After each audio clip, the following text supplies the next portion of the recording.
kalamidad, ng tagumpay o kabiguan, ng ligaya o lungkot. Kaya marapat lamang na tanggapin si Jesus bilang tagapagligtas at Panginoon. At matapos yun ay panariwain ang katapatan at paglapit sa Kanya bawat araw o day by day. Ang day by day ay naglalayong umalalay sa pang-araw-araw na pamumuhay. Narito po si Kuya Ed Lapis sa mensaheng pinamagatang Why People Need Another Chance. Ganyang kanta. One more chance. Nakapagbigay na ba kayo ng ganito sa inyong loved one? Ano kaya ang nangyari kung binigay nyo? Kung hindi naman, siguro nag-iisa na kayo ngayon. One more chance. People ask for more chances. How are we to react to people's mistakes? How are we to react to our own mistakes?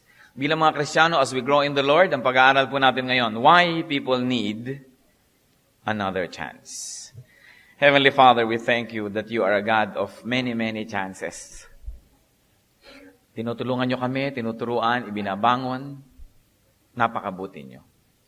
Turuan nyo kay Lord na maunawaan lalo itong mga bagay na may kinalaman sa pagbibigay ng mga muling pagkakataon sa aming kapwa, sa mga nagkakamali, tulad ng ibinibigay niyo po sa aming sarili. If there's anything, Lord, that will hinder your blessings today, we seek forgiveness. We ask you, Lord, to clear the coast, to clear the air. Anything, Father, that will hinder your blessing, we surrender at the feet of Jesus. Cleanse us, purify us, empower us to see you. At nawa, Panginoon, kayo po ang maging tagapagsalita. Kayo po ang aming maging speaker. Use your servant only as your footstool, as your messenger. But the message must come from you, O God. We recognize no other God. We have gathered to hear no one else's voice but yours. Lead your people unto greater godliness, unto deeper knowledge of you, into more Christ-likeness. Glorify yourself and lift up only your name. In Jesus' mighty name, we reject the work of evil, the presence of evil in our midst, and we ask you, Holy Spirit, lead us, teach us. We seek confidently as we ask in Jesus' mighty name. Why people need another chance. Maganda pong pag-usapan natin yung needing another chance. Because many people get to that. We need it. People need it. Needing another chance. Why do people need another chance? Unang-una, because people commit mistakes. Because people commit mistakes. Psalm 103 verses 13 to 14. As a father has compassion on his children, so the Lord has compassion on those who fear him. For he knows how we are formed. He remembers that we are dust. Naaalala ng Panginoon kung paano tayo nabuo. Naaalala niya na tayo'y lupa, na tayo'y alikabok. Kaya nagkakaroon siya ng habag, ng awa. People commit mistakes. Dahil tayo po ay yari sa lupa, nagkamali na tayo noon, at kung hindi pa man, siguro magkakamali pa tayo sa hinabahaba ng buhay. Pagkakamali na hindi sinasadya, mga pagkakamali na huli na nung ma-realize mong mali pala. Kaya sinasabi ng matatanda, walang pagsisising nasa una. Kaya ang Diyos po nagbibigay ng mga second chances. Kahit sa Bible, yung mga nakapatay, especially yung mga hindi naman premeditated but impulsive errors, meron sila binibigay na second chance sa mga nakagawa nun. In fact, Israel had cities of refuge where people guilty of accidental homicide may flee. Meron po sila, ilan yan? 7 ba? 6? Ganun karami mga lungsod sa Israel. Na lungsod dito na kung bigla kayong nakapatay ng kapwa, hindi yung pinlano nyo, inisip nyo, hindi yon. Nabigla kayo o sa pagtatanggol sa sarili, hindi nyo talaga inisip na bigla, napatay nyo at hahabulin kayo ng mga kamag-anak para gumante, pwede kayong pumunta sa mga cities of refuge and the avenger may not follow you there. Hindi sila pwedeng pumasok at habulin kayo para paghigantihan. Ngayon, yung pong nakapatay ay susuriin ng isang council, and if he is guilty of premeditated murder, he will be driven out. Ibig sabihin, hindi ka pwede dito at pasensya ka kung habulin ka ng mga gumagante. Pero kung nakita nila na talagang hindi sinadya, hindi pinlano, bigla na lang nangyari, bugso ng damdamin, pagkakamali, the manslayer is free to stay in that city and may go out of the city when the high priest dies. And in that case, wala nang hahabol sa kanya. So yung high priest, pag namatay siya, lahat ng tao dun sa cities of refuge may go out. Parang forgiven na. Parang yung life ng high priest bayad na sa kanila. Which of course, is a very beautiful clue as to the real death of the real high priest, the Lord Jesus Christ, whose death sets us all free. Kaya may inaasahan pa yung mga tao. Kasi siguro po ang pinakanapakahirap na maramdaman sa buhay, yung wala kang pag-asa. Yung wala kang inaasahan ni anuman. Parang napakahirap, wala, no light at the end of the tunnel, nothing. And it's very, very difficult. So the Lord is the Lord of another chance. Numbers 35:28, sabi nga dyan tungkol sa mga cities of refuge. The accused must stay in this city of refuge until the death of the high priest. Only after the death of the high priest may he return to his own property. So at least may inaasahan sila na baka mamatay yung high priest. Ngayon, kung batang-bata pa yung high priest, mas matanda yung kriminal, sorry. Pero malay nyo naman, mamatay agad yung high priest. At least may inaasahan kesa wala. Kasi po yung taong walang inaasahan, nagiging desperado. At kung nagiging desperado, ano nangyayari?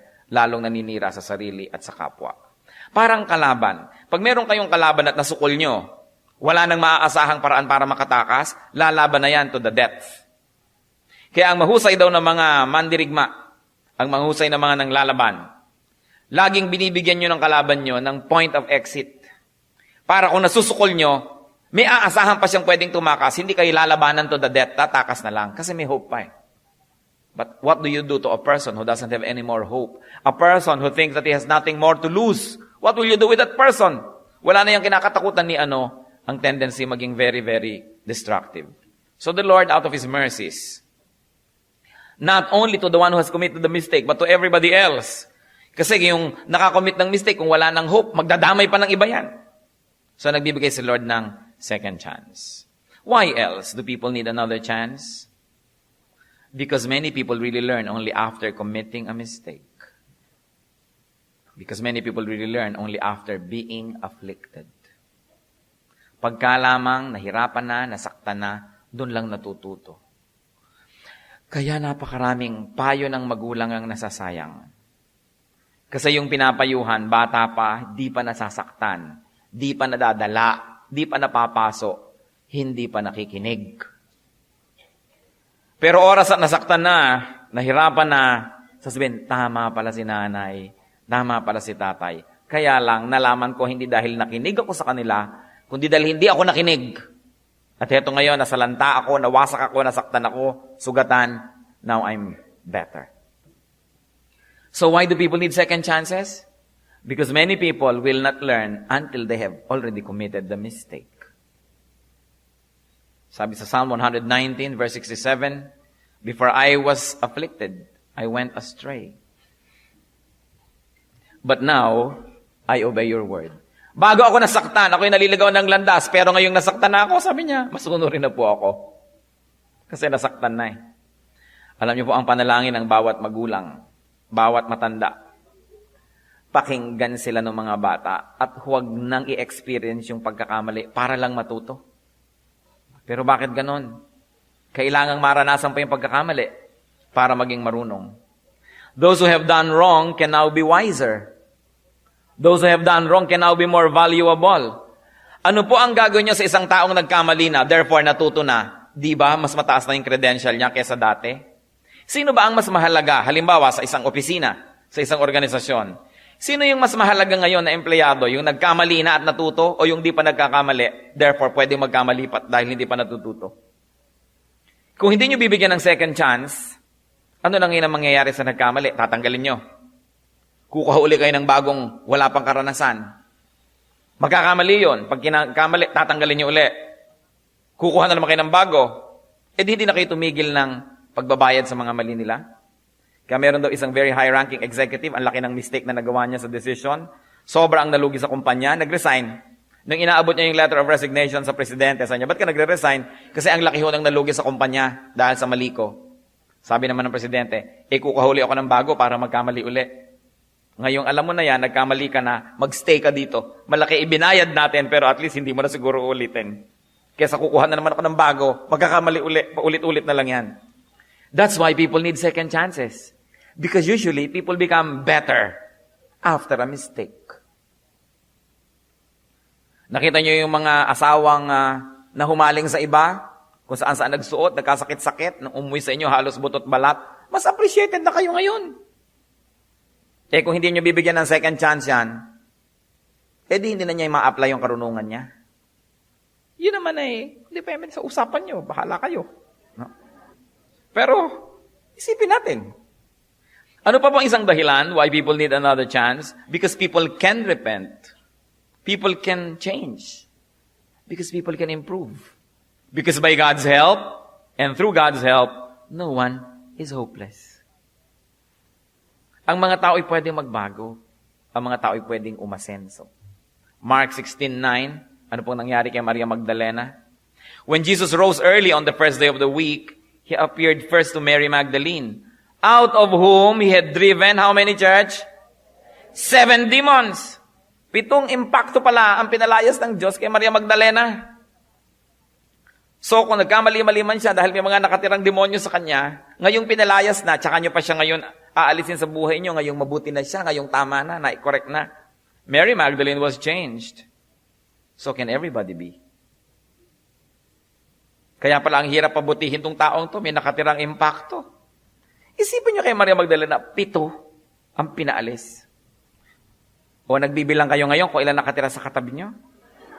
Di ba? Ang mahalaga, magbilang tayo kung ilan nasa atin. Nasa akin ba meron? Bakit ang kulit-kulit ko? Tigas-tigas ang ulo ko. Kailangan ba akong madil? Ano bang nangyayari sa akin? Pinaalis ni Lord yung demonyo. Nagkakamali tayo kumisan dahil may nakatira pala sa atin ganun. May nakakubabaw sa atin ng mga espiritu. Sayang pag walang second chance. Unang-una, kung walang second chance, sayang ang lahat ng Bible characters except the Lord who never made a mistake.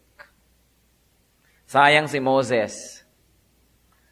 Nagkamali siya, pumatay siya ng Egyptian, wala sa panahon. Binigyan ni Lord ng second chance, pero 40 years mo nang nilecturean sa desert bago tinawag ulit sa ministry. May second chance.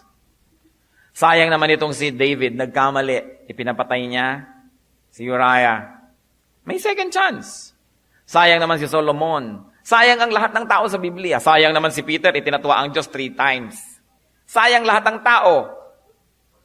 Sabihin niya sa katabi niyo, sayang ka pag walang second chance. Diba? Matatapon ka lang ng ganon. Samantalang pwede naman na masalvage. Yung salvage sa Ingles, hindi yung salvage sa ibinigay natin na meaning, ibig sabihin barilin. Hindi yun. Salvage, ibig sabihin iligtas. Yun ang original meaning naman ng word. People need to be given the opportunity to be better because people can be better by God's help. Why else do people need a second chance? Another chance? Because life is long.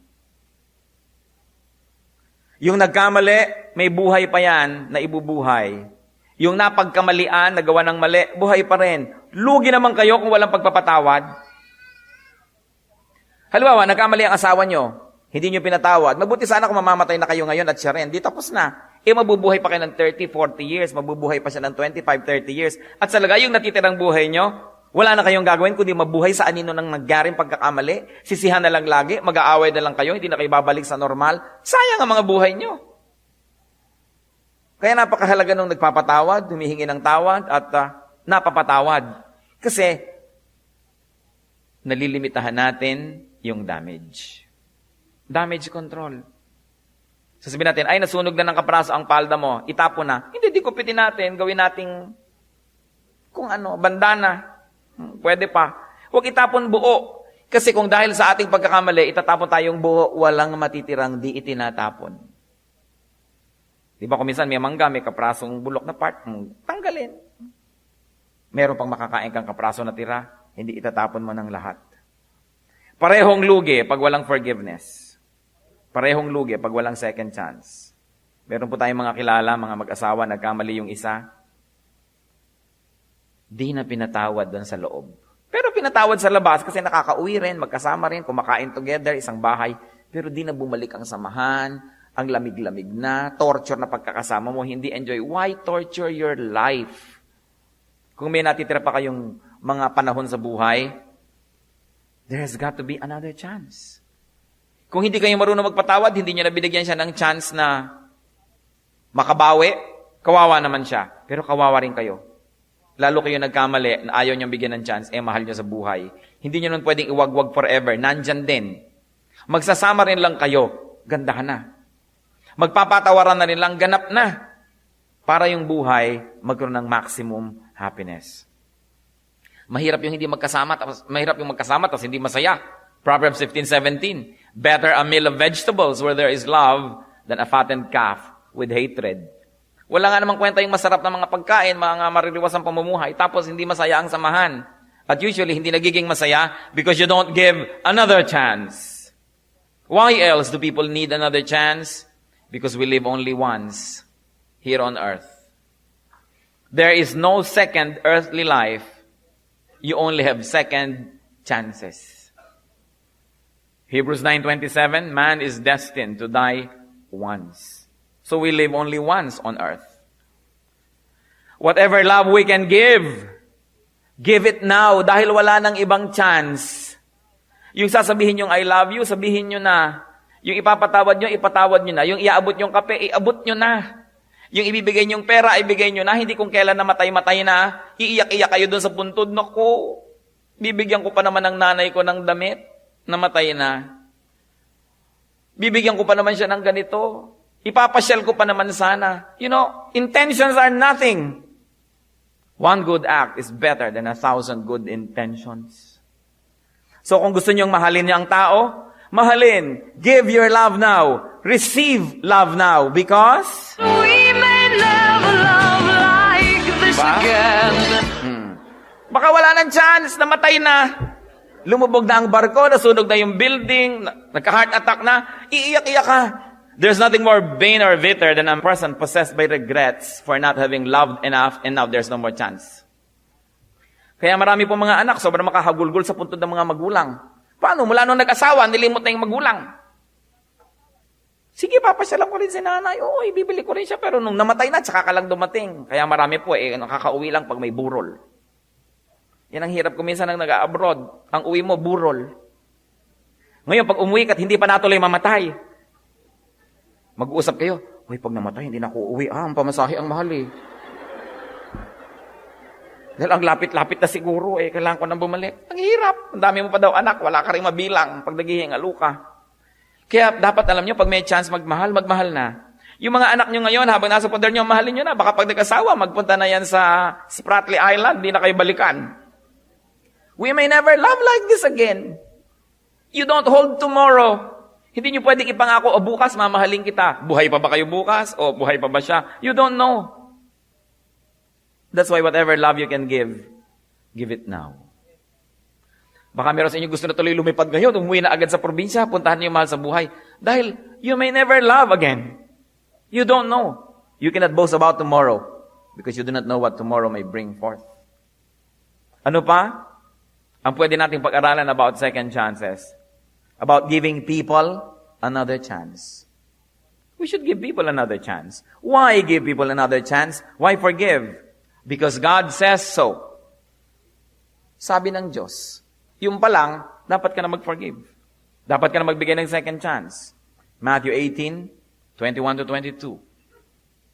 Then Peter came to Jesus and asked, Lord, how many times shall I forgive my brother when he sins against me? Up to 7 times? Medyo mayabang si Peter.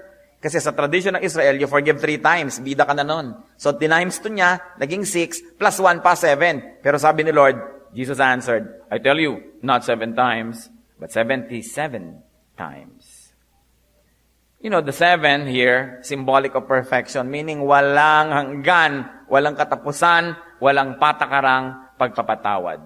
So, nagpapatawad tayo, nagbibigay tayong chances, because God says so.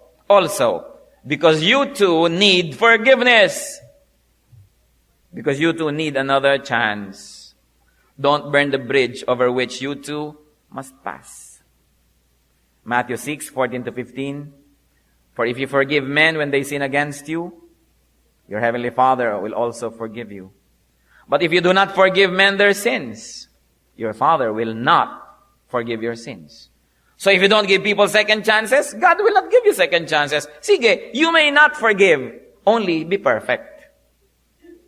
So that you will not have to need God's forgiveness. But as long as you need God's forgiveness, then you forgive. As long as you yourself will need another chance, you give it to people. Don't deny them what you yourself will want and need.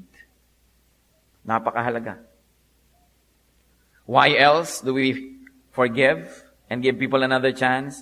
Because you need people, though they commit errors. Nagkamali ang asawa nyo, pero kailangan nyo pa rin naman siya sa buhay nyo. Di patawarin nyo. Kesa nandyan nga siya, di nyo pinapatawad, kailangan nyo pa rin naman, nagtutulungan kayo, pero hati ang puso, walang sarap. Not to forgive is to deny yourself. Not to give another chance is to deny yourself. Because when you don't give people a chance to love you again, to be good again, then you lose. So kung meron po bang ipis sa inyong noo, babarilin niyo ang ipis? Patay ang ipis, kayo rin. That's what happens when you kill people who are close to you. And I don't mean physical killing. When you don't forgive them, when you deny them a chance, you also kill a part of yourself. At meron ganun mga tao, kumisan sadista eh. Ma-prove ko lang sa anak ko na nagalit ako sa pag-aasawa niya, hindi siya makakaakyat sa bahay na ito. Makakaakyat din naman pag naghihingalo na. Bakit nagpatagal-tagal pa? Meron po akong ganyan mga kilala. Hindi talaga tinanggap. Pero nung naghihingalo na, ipinatawag din. Biruin ninyo mga 25 years na buhay na sayang yung kanya, na sayang yung sa malsabol. Hindi nagpatawad agad, magpapatawad din lang pala. If you cannot forgive because you are holy, forgive at least because you are wise. Because you lose. You lose. So do not shoot the insect on your head. When there are rats in the ship, you kill the rats. You don't sink the ship. So when there are errors in the relationship, forgive it, charge it to the Lord, get on with life. Why? Because your loved ones are not perfect. Neither are you. We have to live with our imperfections. It's part of living. What about receiving another chance? Meron na tayong giving. How do you receive another chance? How does one receive another chance? You have to repent and seek forgiveness. We've got to be humble enough to repent, verbalize that repentance, seek forgiveness. Hindi pwedeng understood na. Inabutan ko na siya ng kape, understood na yun. Say sorry if you have to say sorry. Nagpapakumbaba na rin lang kayo, lubusin nyo na. Matthew 5:25. Settle matters quickly with your adversary who is taking you to court. Do it while you are still with him on the way, or he may hand you over to the judge, and the judge may hand you over to the officer, and you may be thrown into prison. In other words, makipagkasundo sa ating mga pinagkamalian. You will minimize the pain, the sorrow, the retribution. How else do you receive a second chance? You should show fruits of repentance. Kaya nga sabi ng kanta, one more chance. All you ask is one more chance to break my heart. Yan, one more chance. Paano? To break my heart again? Kaya sabi, show fruits of repentance. Na nagbago ka na nga. At meron ka intensyon na talagang patuloy na magbago at hindi na bumalik sa dati. Ano nga daw ba yung romantic meaning of forgiveness? Forgiveness is not forgetting, sabi nila. Forgiveness is the renewal of a willingness to be hurt again. Yun ang tunay na forgiveness. Hindi, sige, patatawarin kita pero huwag mo na uulitin. Hindi daw yun. Conditional forgiveness. Eto ako, saksakin mo muli ang aking puso. 7 punya lang ilagay mo dyan. Pasabugan mo ako ng granada. Eto ako, welcome ka uli. Yun daw ang tunay na forgiveness. Tulad ng ibinibigay sa atin ni Lord na forgiveness. So nyo, mahirap magpatawad, totoo, pero mas mahirap di magpatawad. Tingnan nyo at suriin ang lahat ng taong kilala nyo. Lugi yung nagpatawad.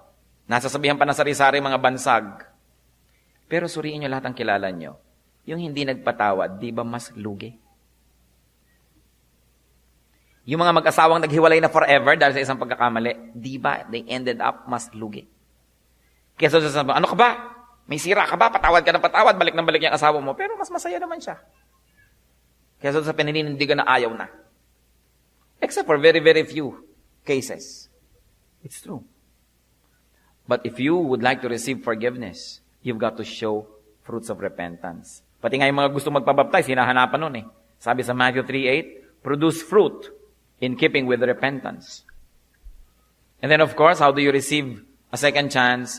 Seek forgiveness and seek another chance. Be humble. Humingi ng muling pagkakataon. Because of imperfection, people make mistakes. Ang anak nyo magkakamali. Ang asawa nyo magkakamali. Tayo magkakamali. Magulang nyo magkakamali. Kaibigan, employer, employee, lahat nagkakamali. Forgiveness, not perfection, is the key to happiness. Pag hinanap nyo sa kapwa nyo perfection, di kayo sasaya dahil hindi totoo yun. Walang perfect. Pero pag willing tayo mag-forgive, then we will be happy. Huwag kayong maghanap ng perfection, you will be miserable. Good is enough. Very good, you should already be very thankful. Excellent, wow, super thankful. But there's no such thing as perfection. And if there's a perfect person, huwag na huwag kayong sasali sa buhay niya. The moment you join his or her life, the perfection is lost because you are not perfect. Ang mapaghanap masyado, nagiging miserable. At pati siya, miserable. At yung taong nasa paligid niya, nagiging miserable. Dapat po, lagi tayo nagpapatawad. Lalot ito yung may kasangkot sa ating mga taong hindi naman pwedeng iwagwag at tanggalin sa buhay natin. Couples should be very forgiving to each other because no matter what, kayo ang mag-asawa. Parents and children should be very, very forgiving to each other. Dahil hindi na napapalitan ng relasyon nyo kahit anong magunaw man ng mundo, kayo ang magmagulang. Hindi na yun napapalitan. Brothers and sisters, mga magkakapatid, hindi na yan pwedeng palitan. Permanent ang relationship na yan. Kaya gandahan na lang. Pag nagkakamali, sige, patawarin, pagandahin uli. Pag nagkamali, humingi ng tawad. Dapat ang theme song ng mga hindi pwedeng magtanggalan sa isa't isa ay I must forgive you, ganyan. and you must forgive me too. Ganon. I must forgive you, you must forgive me. Otherwise, anong gagawin? Maghihiwalay tayo? Magtatanggalan na tayong relasyon sa buhay? No. I must forgive you, you must forgive me. People need another chance. Give it. Think of people that need your forgiveness, that need another chance from you. Don't withhold it. Don't burn the bridge over which you too must pass. But be discerning and be wise. Kailangan wise tayo pag nagpo-forgive, wise tayo pag nag-handle ng mga taong laging may tendency mag-repeat ng mistake. We also learn to protect ourselves. But do not be too wise to the point that nothing na lang natira sa inyo. Matthew 10:16, be as shrewd as snakes and as innocent as doves. Second chances, give it. Second chances, receive it.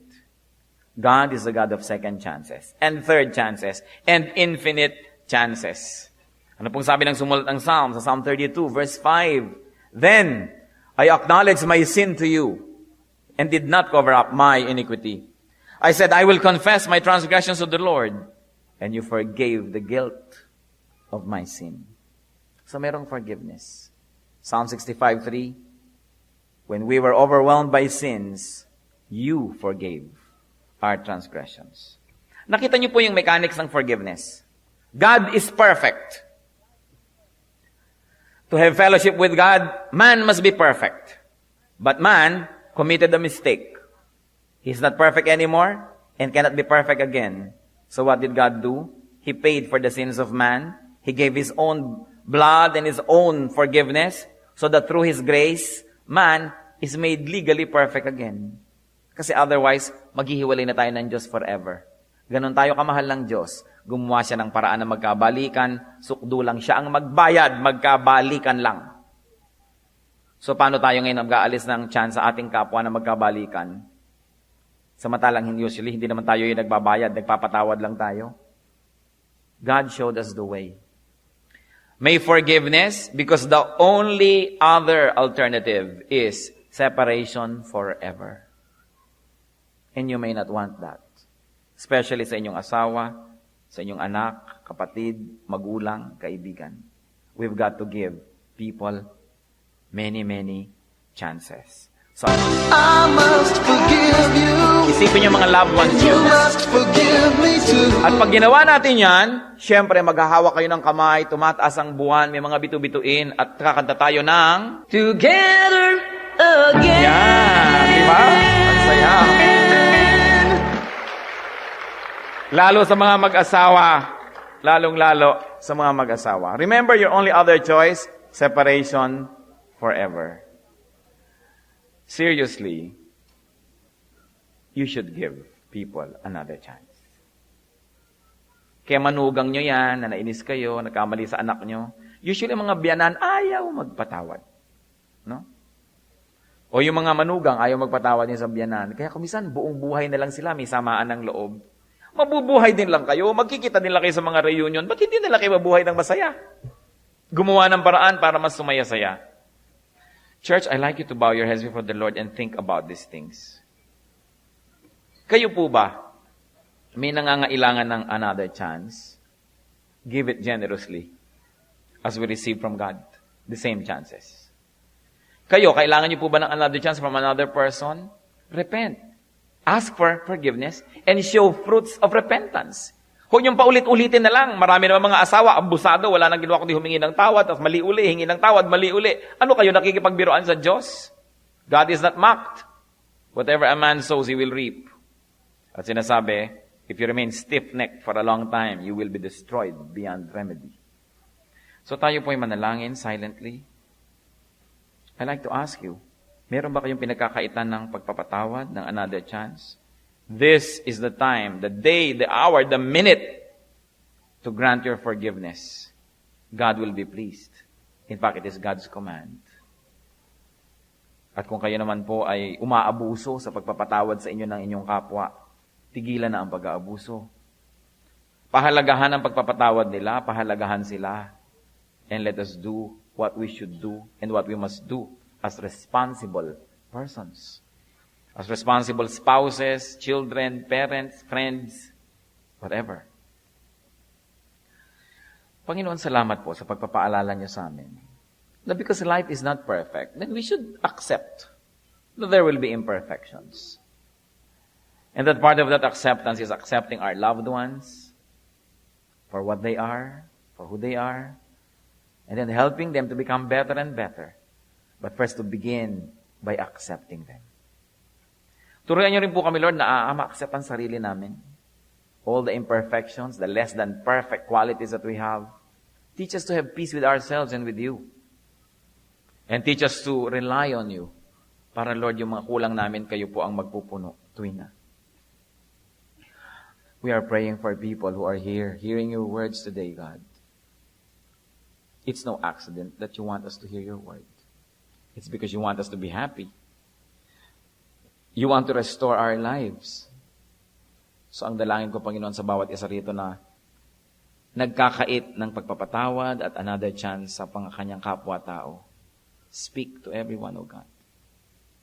Let the power of your words fall softly, but encourage and empower us to do what is right, to forgive, to give people chances again.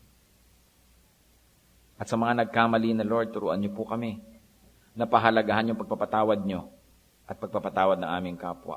We don't take it lightly that we respect our fellow men, that we respect the way they accommodate and forgive us by doing our best with your help not to repeat the same mistakes over and over. Magpatawad po kami, Panginoon, yan ang kagustuhan ninyo. While heads are bowed and eyes closed before the holy presence of the Lord, I'd like to pray for some people. Meron po tayong mga kapatid ngayon na nahihirapan kayong magpatawad, magbigay ng second chances. But now you want to ask God for the power to forgive and to give people second chances. And to entrust your well-being to God, who is mighty and powerful and just. I want you to stand because we're going to pray for strength to forgive. Yung mga nahihirapan na magpatawad. Amen. Sino pa? May mga bitterness kayo, meron kayong mga sama ng loob, hinaharbor nyo sa inyong puso. Daladala nyo kuminsan against your own parents, against your own children, our brothers and sisters. This is the day of freedom. Sabi ni Lord, come to me, all of you who are tired and heavy laden, and I'll give you rest. And lack of forgiveness is a very heavy load.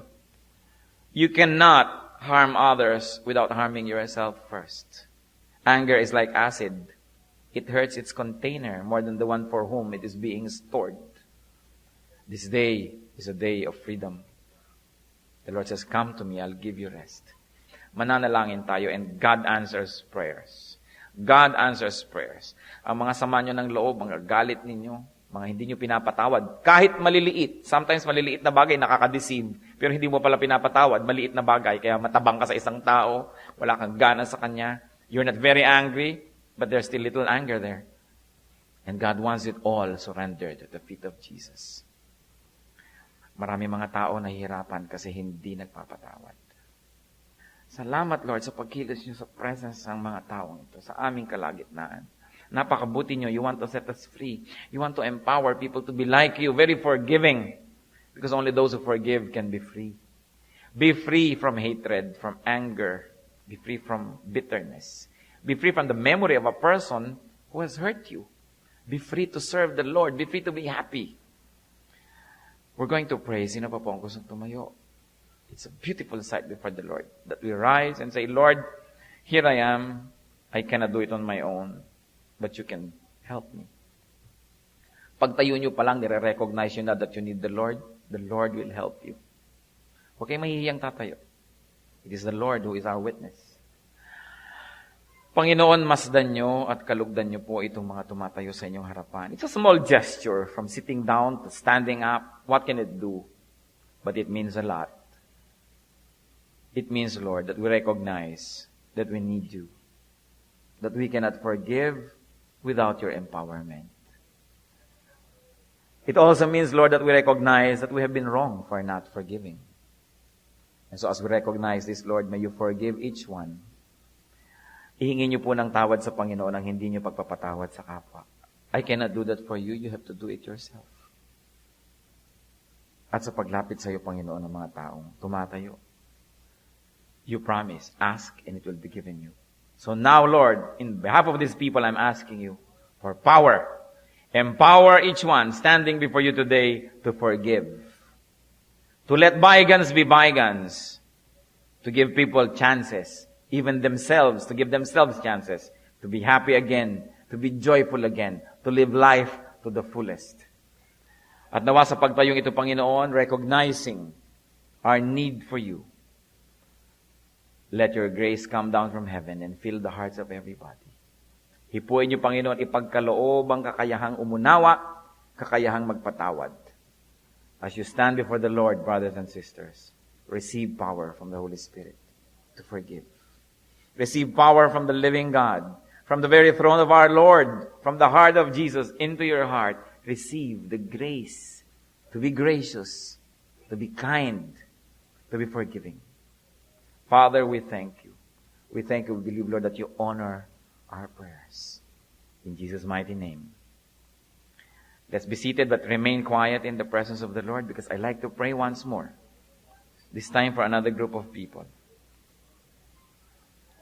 While heads are bowed, still before the Lord. Sino man sa atin ngayon ang nangailangan na ng pagpatawad, pinatawad na, pero nagkakaroon ng difficulty na mag-maintain ng isang buhay na maayos, lagi na lamang tuloy nangangailangan ng patawad, paulit-ulit na lang the same mistakes, and you want to recognize that before the Lord, and you want to be prayed for. God is here. We're going to ask Him for strength so that you may not have to keep repeating the same mistakes and therefore not having to need to always ask for forgiveness. Tumayo ka, kapatid. I'm going to pray for you. The Lord is the source of power.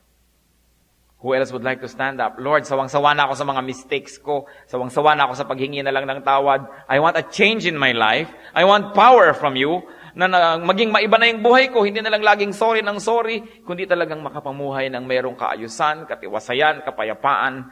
Yes, praise God. Who else would like to say that before the Lord? When we recognize our weakness, we become strong because God becomes our strength. But when we pretend to be strong, we become weak because we are not able to get the Lord's presence and help. Sino ang nagsasawa na? Lagi na lang tayong sorry for the same mistake. Sorry kay Lord, sorry sa kapwa, sa asawa, sa anak, sa magulang, sa kapatid. And you want a change. You don't want just forgiveness now, but you want a changed life. God is not a magician. He will not do it for you, but He can help you. He can give you the strength. If you're willing to be changed, you're willing to obey God, God can change us all. With our cooperation, never without it, because God gave us free will. Who else would like to stand? The Lord is glorified. So many people being honest, recognizing that they're tired of having to keep repeating the same mistakes. Lord, look at your people. Look at the power of your words, what it does to people. People are standing up before you, humbling themselves before us and before you, so that your name may be exalted, to give you the room to work in their lives. Father, I know that you are here. I'm very confident, Father, that this is your work. And so on behalf of these people, I ask you, as their pastor, I'm asking you, give these people the strength. Everyone standing before you, O Lord, give the strength so we don't have to fall into the same traps over and over. We don't have to fall into the same ditch over and over. People who are tired of having to go through this cycle all the time, Father, by your power, in the name of Jesus, grant this power that can come only from you. Make a miracle, Father. As these people allow you to move, then move, O God. Let your will be done. As you stand, brothers and sisters, receive what you're asking for from God. He promised to answer prayer. He will never break that word. Receive that power. And never return to your mistakes. Never return to your sins. Let the Father always help you by the power of the Lord Jesus. Father, thank you for hearing this prayer. It's a simple gesture, but it means a lot. And you know, Lord, more than anyone, what it means to each one of us. As you stand, receive grace from the living God.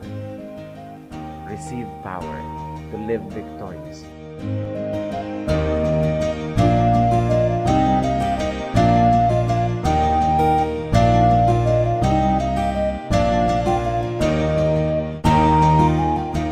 Ang katatapos pong mensahe ni Kuya Ed Lapis ay pinamagatang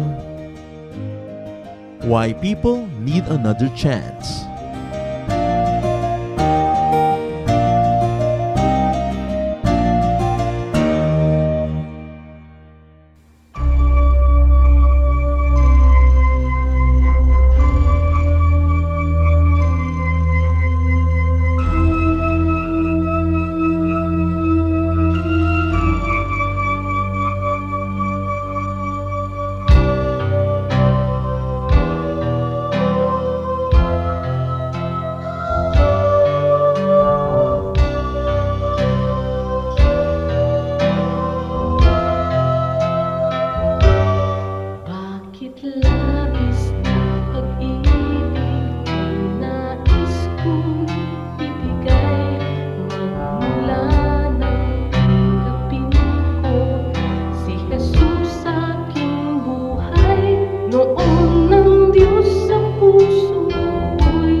piring man sa bukas, tadhana'y lumipas, panatag sa inyong kandilig.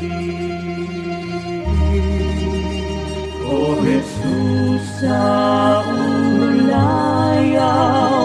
hatid sa kibuhay, agapay sa paglalakbay, kaibigan kang tunay, dagli ang karamay, kailanman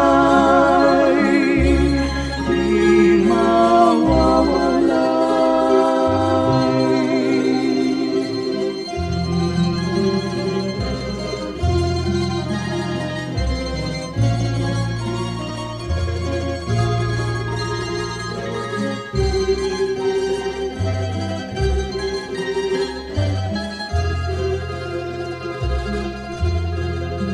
sa tamis ng iyong hiya, masakit at hirap, sadyang hindi mananaig. O Jesus, kaulayaw, gawin pang malinaw sa akin ang iyong pag-ibig. O Jesus, sa ulayaw, hatid sa kibuhay, agapay sa paglalakbay, kaibigan kang tunay, dagli ang karamay, kailanman di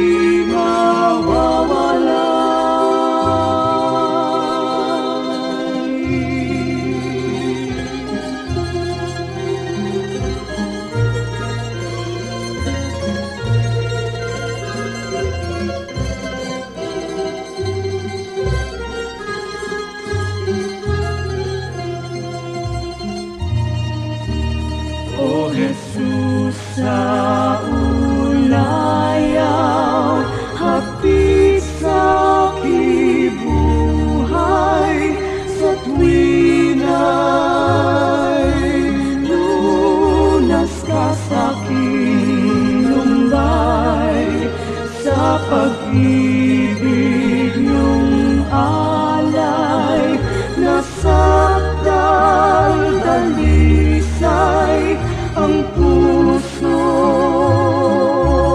ko'y humihimlay. O Jesus, sa ulayaw, hatid sa kibuhay,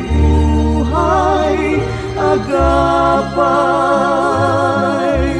sa paglalakbay, kaibigan kang tunay, dagli ang karamay, kailanman di mawawala.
Oras na po para pansamantalang magpaalam ang programang Day by Day. Tayo po'y magsama-sama tuwing ika-6 hanggang ika-7 ng umaga, araw-araw. Magandang umaga po at mabuhay ang Panginoong Hesus!